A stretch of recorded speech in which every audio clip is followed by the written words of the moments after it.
At COP30, what role do you think, how important the role was of Brazil as well as with India, considering that India and Brazil have been doing joint projects when it comes to sustainable biofuels and flex fuel vehicles in decarbonizing transport?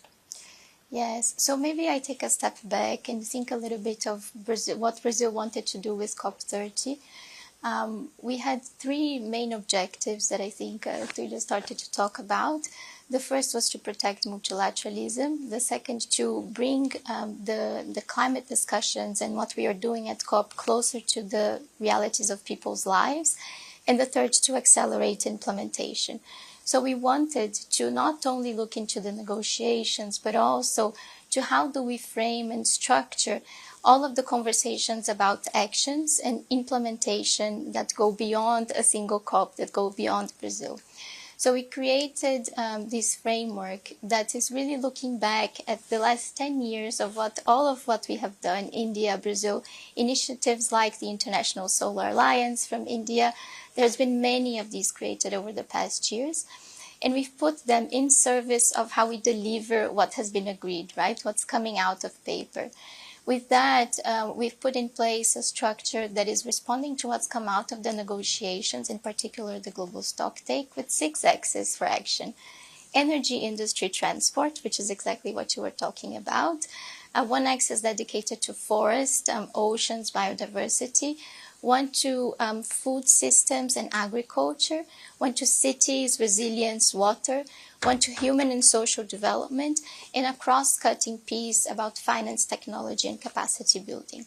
And the idea is that on all of these axes, we're building on these initiatives from the past and looking into what do we need to do together to unlock much faster progress. So to give you one example on biofuels, there has been some bilateral initiatives in the past, but what we have done at this COP is a joint declaration with over 20 countries signing that was telling us to look into how do we increase by 4 times the production and the use of sustainable fuels, which includes biofuels. And it's looking at, with that declaration goes a very concrete action plan that looks at what do we need to do. So, for example, on the production side, how do we increase production faster in our different countries?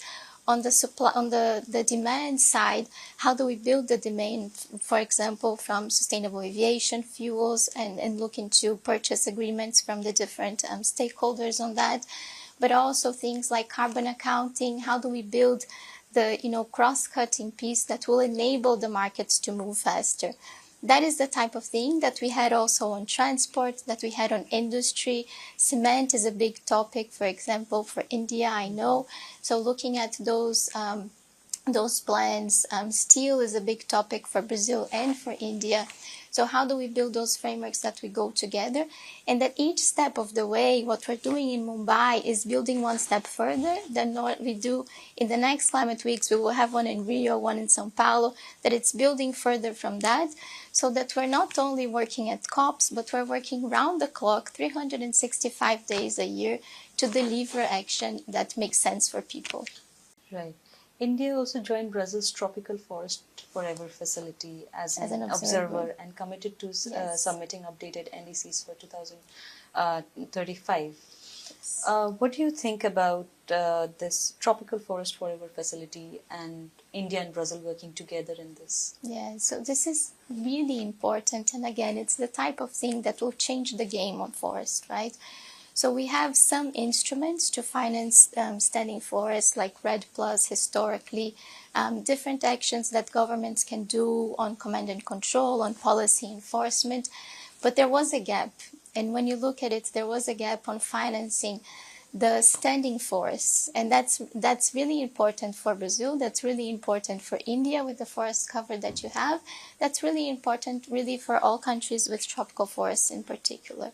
So TFFF is looking to bridge that gap. It's looking to create a new financial instrument that will enable the finance to flow to these countries. That's not only looking at donations, but actually how do we leverage investments that can then be sustainable over time and create a sustainable revenue flow for our countries that will again reach the local population. So 20% of TFFF will go to local communities, to indigenous peoples in the case of Brazil.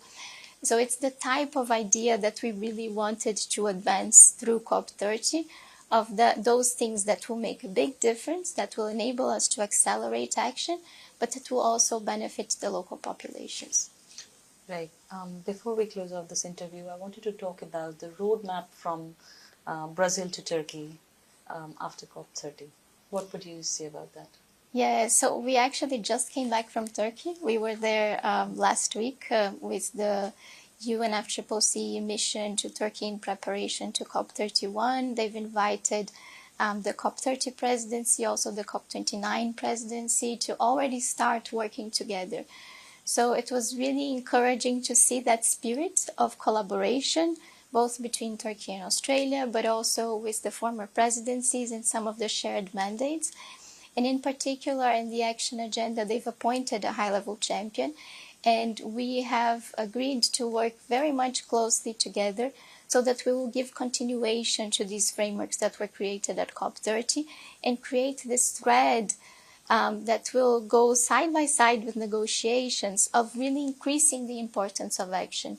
I think we're now firmly transitioning, and that was decided in the agreement, to implementation. And that piece of how the action agenda becomes something that we're able to continue over time, that we're able to build on, is a very important one. We're excited to work with them.